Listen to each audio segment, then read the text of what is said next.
Assalamualaikum warahmatullahi wabarakatuh.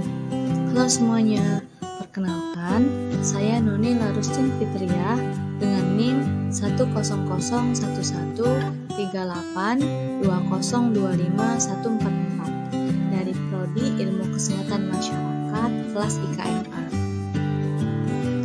Pada kesempatan kali ini, saya akan menjelaskan penyakit menular polio. Sebelumnya, apa kalian sudah tahu apa itu penyakit polio? Atau kalian sudah tidak asing lagi mendengar penyakit polio ini? Yuk disimak videonya. Jadi, penyakit polio adalah penyakit saraf yang dapat menyebabkan kelumpuhan permanen. Penyakit ini disebabkan oleh infeksi virus dan sangat menular, tetapi dapat dicegah dengan melakukan imunisasi polio. Sebagian besar penderita polio adalah balita, terutama yang belum menjalani imunisasi polio. Namun, polio dapat dialami oleh siapa saja tanpa batasan usia. Selain kelumpuhan permanen, polio juga dapat menyebabkan gangguan pada saraf pernapasan sehingga penderitanya kesulitan bernapas.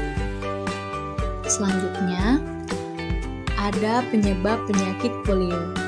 Penyakit polio ini disebabkan oleh virus polio itu sendiri. Virus tersebut masuk melalui rongga mulut atau hidung, kemudian menyebar di dalam tubuh melalui aliran darah. Nah, penyebaran virus polio dapat terjadi melalui kontak langsung dengan tinja penderita polio, atau melalui konsumsi makanan dan minuman yang telah terkontaminasi virus polio. Selain itu, virus polio sangat mudah menyerang orang-orang yang belum mendapatkan vaksin polio, terlebih pada kondisi berikut ini. Yang pertama, tinggal di daerah dengan sanitasi buruk atau akses air bersih yang terbatas. Yang kedua, sedang hamil. Yang ketiga, memiliki sistem kekebalan tubuh lemah, misalnya penderita AIDS. Yang keempat, merawat anggota keluarga yang terinfeksi virus polio. Dan yang kelima, pernah menjalani pengangkatan amandel. Dan juga orang-orang yang menjalani aktivitas berat atau mengalami stres setelah terpapar virus polio, bekerja sebagai petugas kesehatan yang menangani pasien polio, dan juga melakukan perjalanan ke daerah yang pernah mengalami wabah polio. Serem banget ya teman-teman. Baiklah, selanjutnya adapun gejala polio itu sendiri. Gejala polio ini sebagian besar yang menderita polio tidak menyadari bahwa diri mereka telah terinfeksi polio. Karena virus polio pada awalnya hanya menimbulkan sedikit gejala atau bahkan tidak menimbulkan gejala sama sekali. Meskipun demikian, penderita polio tetap dapat menyebarkan virus dan menyebabkan infeksi pada orang lain. Gejala yang muncul ini terbagi menjadi dua jenis, yaitu pertama polio yang tidak menyebabkan kelumpuhan atau non-paralisis, dan polio yang menyebabkan kelumpuhan paralisis.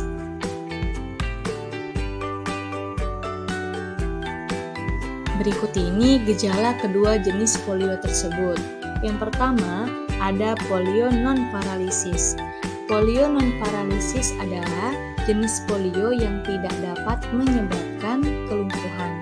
Gejala polio ini muncul 6-20 hari sejak terpapar virus dan bersifat ringan.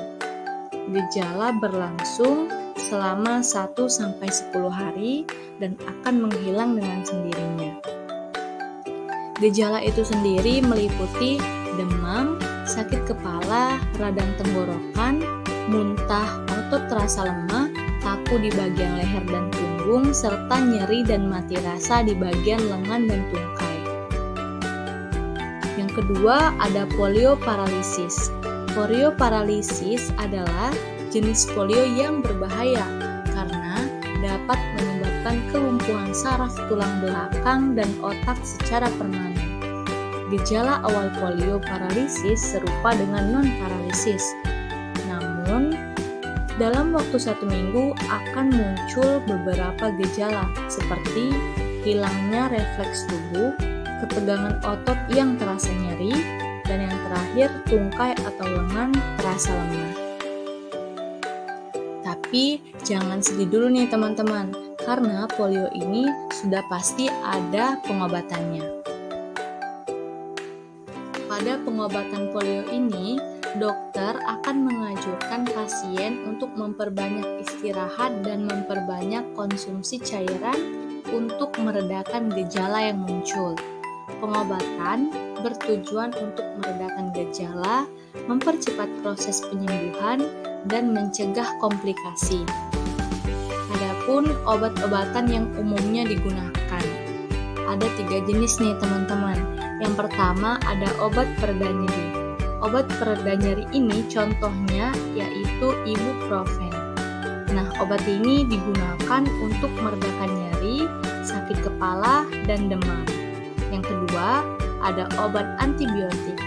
Obat antibiotik ini contohnya ceftriaxone. Jadi, obat ini digunakan untuk mengobati infeksi bakteri yang bisa menyertai polio.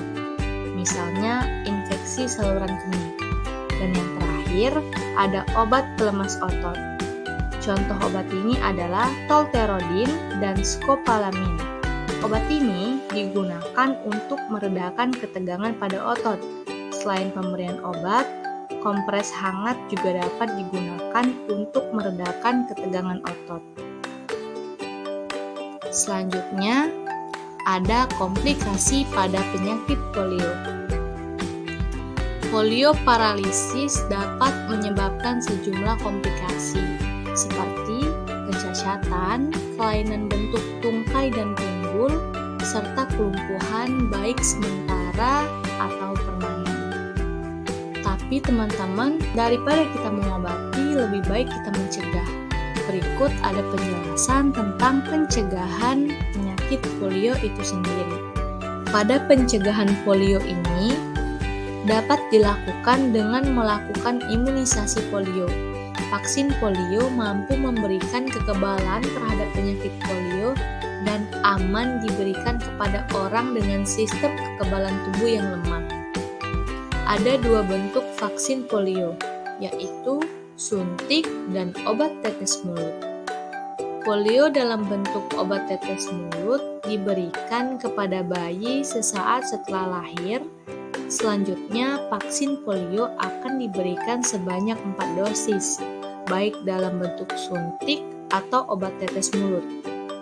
Nah, di sini udah ada nih jadwal pemberian keempat dosis vaksin polio tersebut. Dosis pertama diberikan saat usia 2 bulan. Dosis kedua diberikan saat usia 3 bulan. Dosis ketiga diberikan saat usia 4 bulan. Dan dosis keempat diberikan saat usia 18 bulan sebagai dosis penguat. Selanjutnya, adapun vaksin polio untuk dewasa.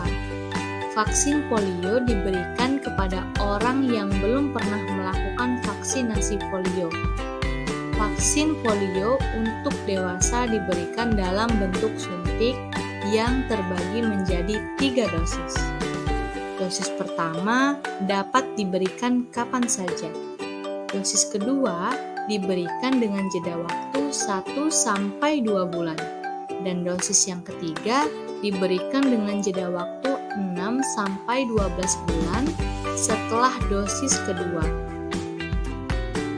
Oh iya nih teman-teman, ternyata vaksin ini juga memiliki efek samping yang dapat terjadi setelah pemberian suntikan polio. Efek sampingnya itu seperti rasa nyeri dan kemerahan pada area suntikan. Mungkin bagi orang yang mengalami alergi dapat terkena gejala berupa demam, pusing, tubuh terasa lemas, muncul ruam, jantung berdebar, serta sesak nafas. Ada juga nih teman-teman diagnosis polio. Jadi polio ini dapat diketahui melalui pemeriksaan gejala seperti kaku di bagian leher dan punggung, serta sulit menelan dan bernafas. Pemeriksaan fisik juga dilakukan untuk mendeteksi gangguan pada refleks tubuh. Untuk memastikan diagnosis, dokter akan melakukan pemeriksaan terhadap sampel dahak, tinja, atau cairan otak untuk mendeteksi keberadaan virus polio. Diingatkan lagi ya teman-teman, jika mengalami gejala di atas, segera menemui dokter untuk penanganan lebih lanjut. Jaga kesehatan terus, sampai jumpa lagi. Terima kasih. Assalamualaikum warahmatullahi wabarakatuh.